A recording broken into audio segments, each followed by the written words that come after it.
الحمدللہ رب العالمین والصلاة والسلام علی اشرف الانبیاء والمرسلین نبینا محمد وعلی آلہ واصحابہ اجمعین، اما بعد۔ آج ہم جو موضوعات پڑھنے جا رہے ہیں ان میں آپ کے سامنے صرف عناوین میں لکھ رہا ہوں، جیسے کہ آپ دیکھ رہے ہیں: کتب المستخرجات، کتب الموضوعات اور کتب الاحکام۔ کتب المستخرجات، کتب الموضوعات اور کتب الاحکام۔ دیکھیں کہ مزید اگر ٹائم ہوا تو انشاءاللہ مزید بھی اس حوالے سے جو کتابیں انشاءاللہ ان کو ہم پڑھیں گے، جیسے کہ کتب غریب الحدیث ہیں یا اس کے علاوہ اور ہیں، اگرچہ ہم ان کا تعارف کر چکے ہیں یعنی بعض کتابوں کا۔ تو حدیث کی ہم نے کہا کتابوں کی کئی ایک اقسام ہیں، اس میں ہم نے کہا کہ مسند ہیں، غیر مسندہ ہیں، پھر جو ہے وہ آگے جو مسندہ ہیں ان کی آگے کئی اقسام ہیں، جامع ہیں، سنن ہیں، اسی طرح جو ہے وہ صحاح ہیں، اور اسی طرح یعنی کئی اس کی اقسام ہیں۔ تو جو کتابیں مسند ہیں ان مسند کتابوں میں سے مخصوص قسم کی کتابیں کتب المستخرجات ہیں، جیسے کہ آپ دیکھ رہے ہیں پہلے نمبر پر کتب المستخرجات۔ مستخرج جو ہے یہ استخرجہ یستخرج، استخراج باب استفعال سے ہے، اور اس کا معنی ہوتا ہے نکالنا۔ اس میں کیا کرتے ہیں، کوئی مستخرج کتاب کا مصنف جو مستخرج ہوتا ہے، مستخرج مفعول ہے اور مستخرج یہ اسم فاعل ہے۔ تو مستخرج کتاب کا جو مصنف ہوتا ہے مستخرج، وہ کسی کتاب میں آتا ہے جو مسند کتابیں ہیں، مثلا بخاری مسلم۔ تو بخاری مسلم کی احادیث اپنی سند کے ساتھ، بخاری مسلم کی احادیث اپنی سند کے ساتھ وہ اس کتاب میں درج کرتا ہے۔ اب آپ کہیں گے کہ اس کا کیا فائدہ ہے اور یہ کیسے؟ مثلا صحیح بخاری کی احادیث وہ امام بخاری سے نہیں بلکہ امام بخاری کے استاد سے یا اس کے استاد کے استاد سے یا اوپر کسی طبقے میں وہ جا کر جو ہے امام بخاری کے اساتذہ میں اس سند میں جا کے مل جاتا ہے۔ تو مستخرج کا معنی یہ ہے کہ مصنف کسی کتاب کی طرف آئے، بخاری یا مسلم کوئی کتاب لے اور اس کی احادیث کو اپنی سند کے ساتھ تخریج کرے یا اپنی کتاب میں نکالے، ان کا اخراج کرے، تو اس کو کہتے ہیں مستخرج۔ یعنی ایسی کتاب جس میں مصنف نے کسی خاص مسند کتاب کی احادیث کو اپنی سند کے ساتھ روایت کیا، اپنی سند کے ساتھ روایت کیا۔ مثلا بخاری کی احادیث کو اپنی سند کے ساتھ وہ روایت کرتے ہیں، لیکن بخاری کے واسطے کے علاوہ امام بخاری کے اساتذہ سے یا ان کے اساتذہ کے اساتذہ سے کسی سے بھی جا کر وہ امام بخاری میں مل جاتے ہیں، امام بخاری کے استاد میں یا پھر امام بخاری کے استاد کے استاد میں۔ تو اس کو کہتے ہیں مستخرج، یعنی جس میں مستخرج کا مصنف یعنی جو مستخرج ہیں وہ کسی بھی مسند کتاب کی احادیث کو مصنف کے طریق کے علاوہ کسی اور طریق سے روایت کریں، کسی اور طریق سے روایت کریں، لیکن وہ اس کتاب کے مصنف جس کتاب کی احادیث کی تخریج کر رہے ہیں اس کتاب کے مصنف کے استاد میں یا اس کے استاد کے استاد میں جا کے مل جائیں۔ مثلا اگر کوئی صحیح بخاری کی احادیث اپنی سند کے ساتھ روایت کر رہے ہیں تو امام بخاری کے استاد میں جا کے امام بخاری سے مل جائیں، یا پھر امام بخاری کے استاد میں جا کر جو ہے وہ ان کا آگے سند ایک ہو جائے، تو یہ اصل میں مستخرج۔ اب آپ کہیں گے کہ جب صحیح بخاری میں وہ احادیث موجود ہیں تو پھر الگ ان کی کتاب یعنی مستخرج کے نام سے کتابیں لکھنے کا کیا فائدہ ہے؟ جب احادیث سیم ہے، صرف فرق یہ ہے کہ وہ امام بخاری کے واسطے کے علاوہ ان کے اساتذہ کے واسطے سے روایت کر رہے ہیں، تو اس کا فائدہ کیا ہے؟ اس کے کئی فائدے ہوتے ہیں۔ سب سے پہلا فائدہ یہ ہے کہ بسا اوقات امام بخاری کی سند سے اس مصنف کی سند زیادہ عالی ہوتی ہے جو اپنی مستخرج میں صحیح بخاری کی حدیث کو اپنے اساتذہ سے یعنی بخاری کے استاد یا استاد سے نقل کر۔ ہو سکتا ہے بخاری کی سند میں 5 واسطے ہیں تو وہ اپنی سند سے 4 واسطوں سے سیم حدیث روایت کریں، لیکن باقی سند ساری آخر میں وہی ہوگی، باقی ساری سند آخر میں وہی ہوگی، صرف فرق پڑے گا بخاری کے استاد میں جا کر، یا بخاری اور ان کا استاد ایک ہوگا یا پھر بخاری کے استاد کا استاد ان کا ایک ہوگا، دونوں کا۔ تو بخاری رحمہ اللہ تعالیٰ میں اگر صحیح بخاری کی حدیث کی وہ تخریج کر رہے ہیں، استخراج کر رہے ہیں، تو پھر امام بخاری کے اساتذہ میں جا کے مل جائیں گے یا اساتذہ کے اساتذہ میں۔ لیکن سوال پھر بھی وہی ہے، آپ کے ذہن میں بھی اٹھا ہوگا سوال، ہر ایک کے ذہن میں ہی اٹھتا ہے، اچھا پھر اگر سیم حدیث کی وہ تخریج کر رہے ہیں اپنی کتاب میں تو فائدہ کیا ہے؟ حالانکہ چاہیے تو یہ کہ بخاری کے اساتذہ یا ان کے اساتذہ کے اساتذہ سے احادیث نکالیں، لیکن ایسی احادیث کہ جو بخاری مسلم میں نہیں، تاکہ فائدہ ہو۔ لیکن سیم احادیث روایت کرنے کا پھر کیا فائدہ ہے؟ تو پہلا فائدہ یہ ہے کہ سند عالی ہو جاتی ہے بسا اوقات۔ امام بخاری کے پاس اگر سند 4 واسطوں کے ساتھ ہے تو ان کے ساتھ ہو سکتا ہے 3 واسطوں کے ساتھ ان کو مل گئی ہو، یا اگر امام بخاری کے پاس 5 واسطوں والی ہے تو ہو سکتا ہے وہ اپنے اس اساتذہ سے جو ہے وہی حدیث، وہی آخر میں سند جو ہے وہ 3 واسطوں کے ساتھ یا 4 واسطوں کے ساتھ روایت کر رہے ہیں۔ تو محدثین کے ہاں ایک واسطہ بھی اگر کم ہو جاتا تھا تو وہ مہینوں کا سفر کرتے تھے، ایک ایک واسطہ سند میں کم کروانے کے لیے مہینوں کا سفر کرتے تھے۔ اور یہ کیسے ہو سکتا ہے؟ آپ سوچیں گے کہ یہ کیسے ہو سکتا ہے کہ واسطے کم کیسے ہوتے ہیں؟ واسطے کم ہو جاتے ہیں مثلا ہمارے پاکستان کے اندر صحیح بخاری کی جو سند دی جاتی ہے طلبہ کو، سند اجازہ جس کو کہتے ہیں، اب اس کے اندر اور نذیر حسین محدث دہلوی رحمہ اللہ تعالی ان کے درمیان میرے درمیان اور نذیر حسین محدث دہلوی کے درمیان 2 واسطے ہیں یا 3 واسطے ہیں، 2 واسطے ہیں یا 3 واسطے ہیں، اور وہ کب کے فوت ہو چکے ہیں۔ ان سے آگے عبد المنان وزیر آبادی نے روایت کی، عبد المنان وزیر آبادی سے آگے پھر ان کے شاگرد جو ہیں وہ عبداللہ محدث روپڑی تھے، یا جو اس کے علاوہ مطلب عبد المنان جو ہے وہ نور پوری تھے، یا اور بڑے بڑے مشائخ جنہوں نے ان سے آگے روایت لی، محمد گوندلوی تھے، مولانا محمد گوندلوی تھے آگے ان کے شاگرد ہیں۔ اب مثلا میں جس استاد سے سند بخاری لی ہے، اب ان کے استاد ہیں مولانا محمد گوندلوی جو شیخ ثانی الہی ظہیر کے سسر تھے۔ اب محمد گوندلوی رحمہ اللہ تعالیٰ کے شاگرد ہیں عبد المنان وزیر آبادی، عبد المنان وزیر آبادی کے استاد ہیں محمد گوندلوی کے استاد ہیں عبد المنان وزیر آبادی، اور عبد المنان وزیر آبادی کے استاد ہیں مولانا نذیر حسین محدث دہلوی، اور ان سے آگے پھر سند جو ہے وہ پھیل جاتی ہے، ان سے آگے سند پھر عرب تک جاتی ہے، امام شوکانی تک رحمہ اللہ جمیعاً۔ تو آپ دیکھیں کہ کل آپ نے خبر سنی ہوگی کہ انڈیا میں ایک عالم فوت ہوئے ہیں، جامعہ بنارس کے وہ اساتذہ میں شمار ہوتے تھے، ان کا نذیر حسین محدث دہلوی سے ایک واسطے کے ساتھ سما ہے، یعنی عبد المنان وزیر آبادی کے بعد محمد گوندلوی رحمہ اللہ تعالیٰ جو کب کے فوت ہو چکے ہیں ان کے درجے کے ہیں، مطلب یہ کہ انہوں نے نذیر حسین محدث دہلوی سے ایک واسطے سے سنا ہوا ہے، صرف ایک واسطے سے، اور ان کے بعد گویا کہ وہ عبد المنان وزیر آبادی کے بعد جو ہے وہ ان کا مرحلہ آتا ہے۔ تو بہرحال اگر کسی استاد کو عمر لمبی مل جاتی ہے، کسی شیخ کو عمر لمبی مل جاتی ہے، تو بعد والے بھی اسے سن لیتے ہیں، پہلے والے بھی سن لیتے ہیں۔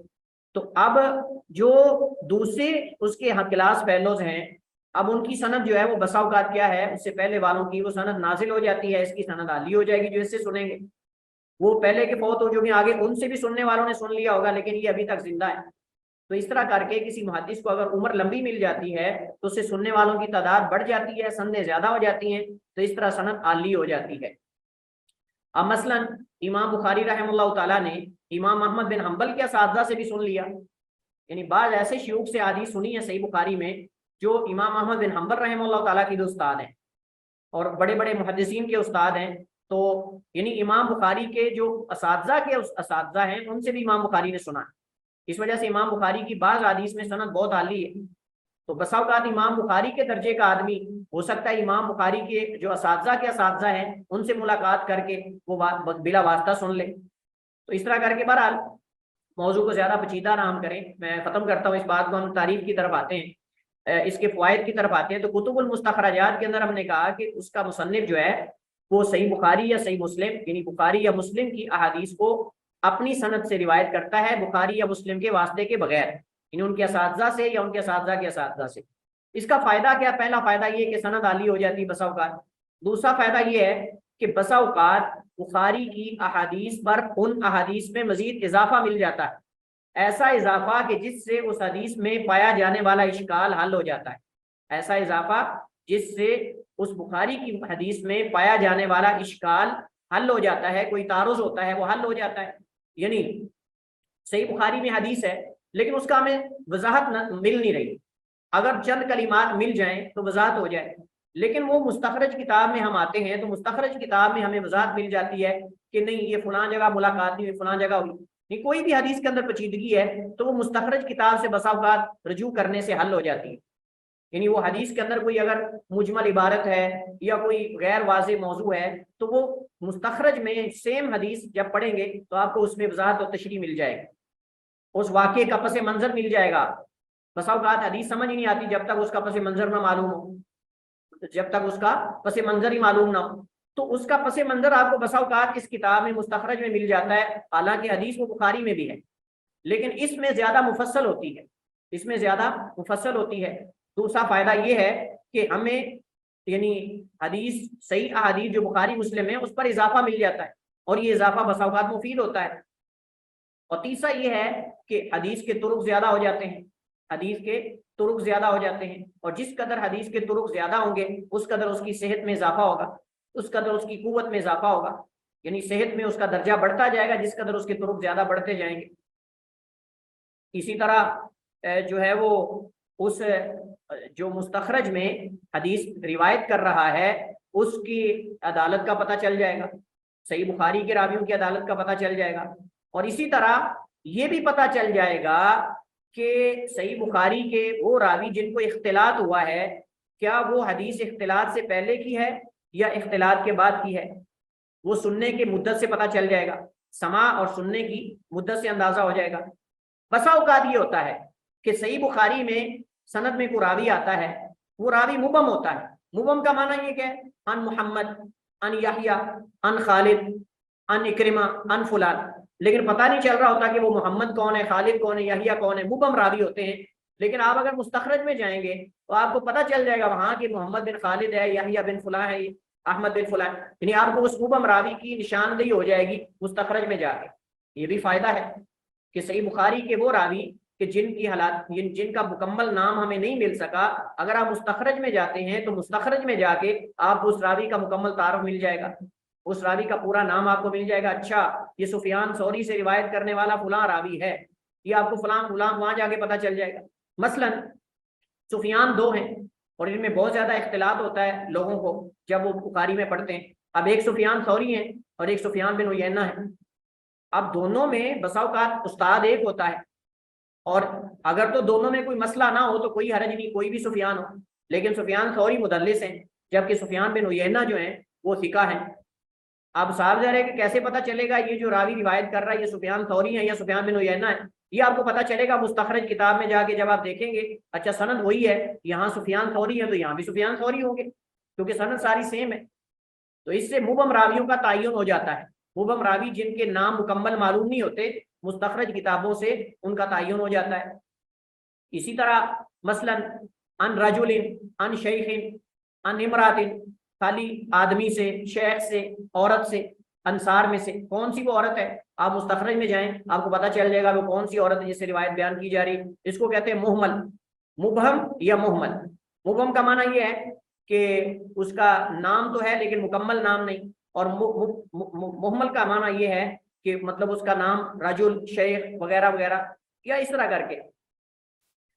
اسی طرح اس کا فائدہ یہ ہے بسا اوقات جو ہے وہ مدلسین راوی جو ہیں ان کی صراحت ہمیں مل جاتی ہے. مثلا صحیح بخاری میں کوئی مدلس راوی ان کے ساتھ روایت کر رہا ہے لیکن مستخرج میں وہ حدثنا کے ساتھ بیان کر رہا ہے. اور آپ نے پڑھا ہوگا اصول حدیث میں کہ جب مدلس راوی ان کے ساتھ بیان کرے تو اس کی روایت مدلس ہوتی ہے. جب مدلس راوی ان کے ساتھ بیان کرے تو اس کی روایت مدلس ہوتی ہے. لہذا مستخرج میں آپ جائیں گے تو آپ کو پتہ چل جائے گا کہ وہاں کیا حدثنا کے ساتھ بیان کیا ہے یا ان کے ساتھ بیان کیا ہے, ان فلان یا حدثنا فلان. تو اس طرح کر کے حدیث میں جو اگر کوئی انقطاع وغیرہ ہے یا اس کے اندر کوئی تدلیس وغیرہ ہے تو اس کا بھی پتہ چل جاتا ہے کہ یہاں سماع ثابت ہے یا سماع ثابت نہیں ہے. اسی طرح بسا اوقات جو ہے وہ صحابی صحیح بخاری میں روایت بیان کر رہا ہوتا ہے لیکن ایسے الفاظ سے کہ وہ موقوف لگ رہی ہوتی ہے, لیکن مستخرج میں جا کے یقین ہو جاتا ہے کہ یہ تو مرفوع ہے اللہ کے نبی علیہ الصلوۃ والسلام سے, تو موقوف اور مرفوع کا بھی پتہ چل جاتا ہے. اسی طرح اگر کوئی تدلیس کا شبہ ہے تو وہ بھی زائل ہو جاتا ہے. مزید ہمیں اضافہ مل جاتا ہے, مزید ہمیں احادیث پر صحیح الفاظ کا اضافہ مل جاتا ہے جو ان حدیث کی وضاحت کر رہے ہوتے ہیں. بہرحال بہت سارے فوائد ہیں مستخرج کتابوں کے. تو آپ میں سے کوئی ایسا ہو جس کو ابھی تک مستخرج کی تاریخ سمجھ نہ آئی ہو اور اس کا پس منظر نہ سمجھ آیا ہو, آپ پوچھ سکتے ہیں تاکہ ہم اگلے ان کتابوں میں سے کتابیں ذکر کریں اور پھر اگلے موضوع کی طرف منتقل. آپ میں سے کسی کو مستخرج کتاب کی تعریف کا ابھی تک پتہ نہ چلا ہو؟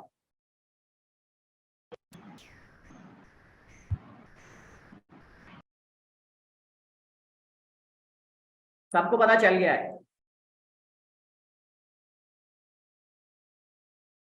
چلیے ہم پوچھ لیتے ہیں تاکہ پتہ یقین دہانی ہو جائے. آمنہ بتائیں آپ ذرا, مستخرج کسے کہتے ہیں؟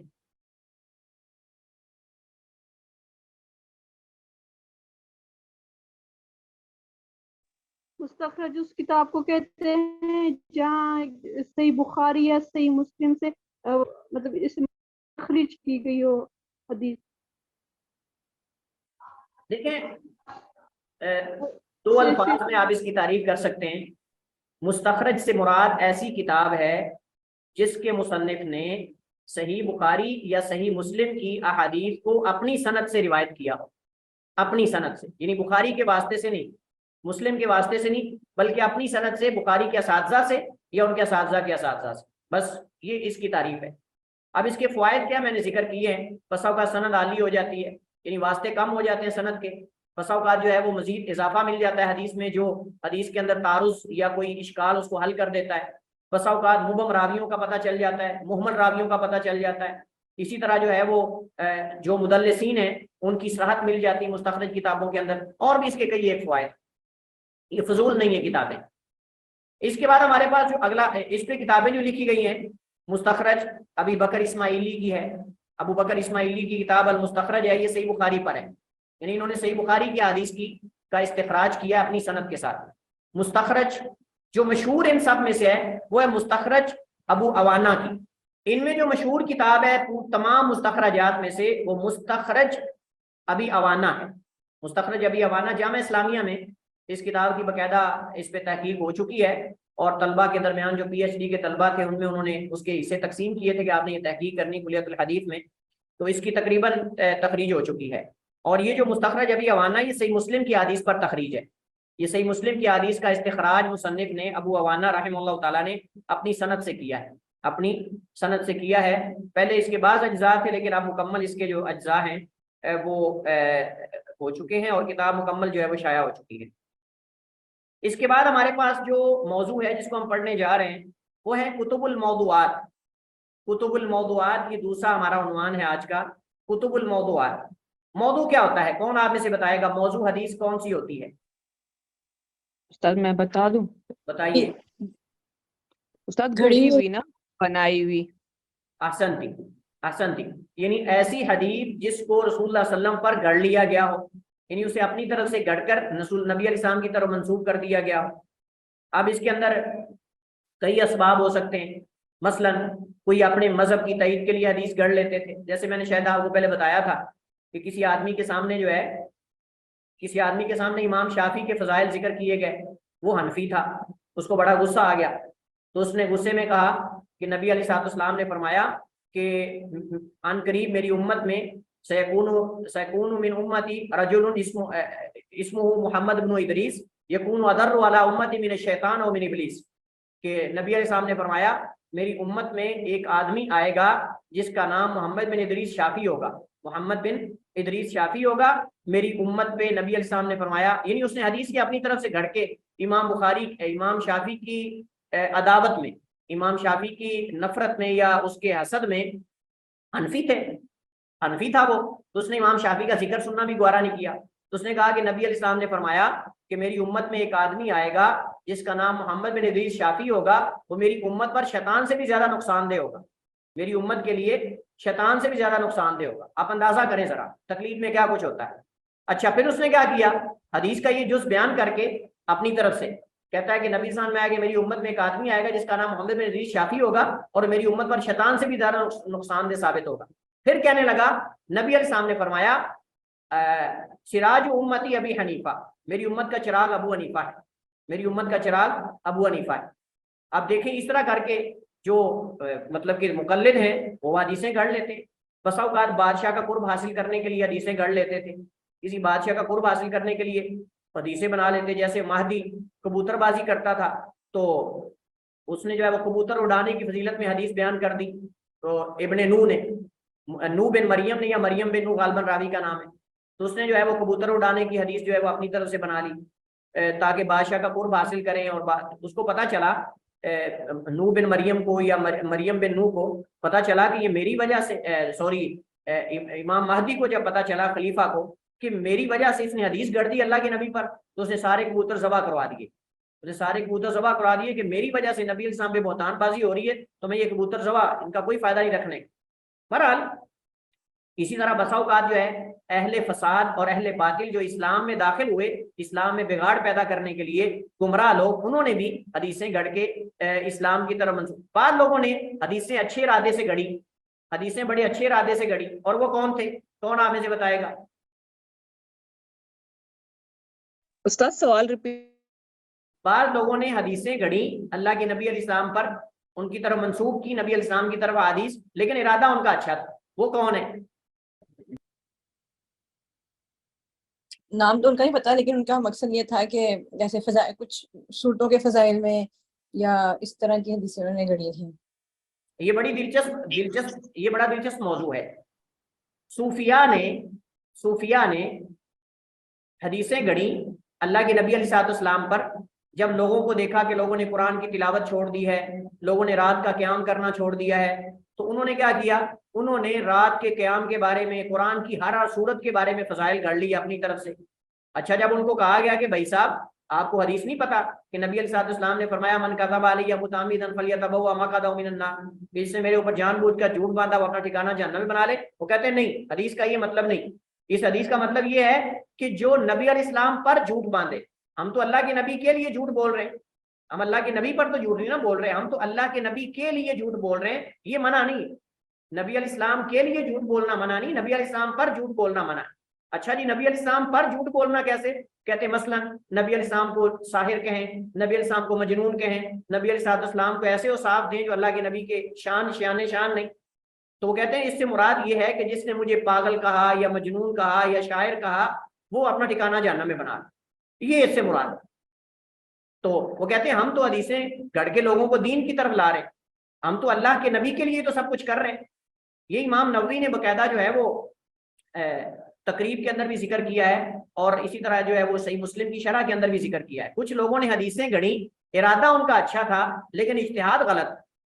اب دیکھیں، بلکہ کس بات صوفیہ سے پوچھا گیا، ایک بندے نے کہا جی مجھے فلاں نے حدیث بیان کی، انہوں نے کہا اس نے کہاں سے سنی؟ اس نے کہا فلاں سے سنی، شیخ فلاں، وہ وہاں چلا گیا، وہاں جا کے پوچھا، اس سے پوچھا ابھی تم نے کہاں سے سنی؟ کہتا میں نے فلاں قبیلے کا ایک شیخ رہتا اس سے سنی۔ اس نے کہا وہاں چلا گیا تحقیق کرنے کے لیے کہ وہاں جا کے، اس نے کہا فلاں جگہ خیمہ ہے، اس خیمے کے اندر ایک شیخ ہے، اس سے میں نے سنی۔ اس شیخ کے پاس جا کے گیا تو اس سے کہا کہ تم نے حدیث کہاں سے سنی؟ کہتا میں نے دیکھا کہ لوگ ایسے جو ہے وہ اعراض کر رہے ہیں دین سے اور دور ہو چکے ہیں، تو میں نے حدیث بنا دی۔ لو وہ یہ جا کے آخر میں نتیجہ نکلا۔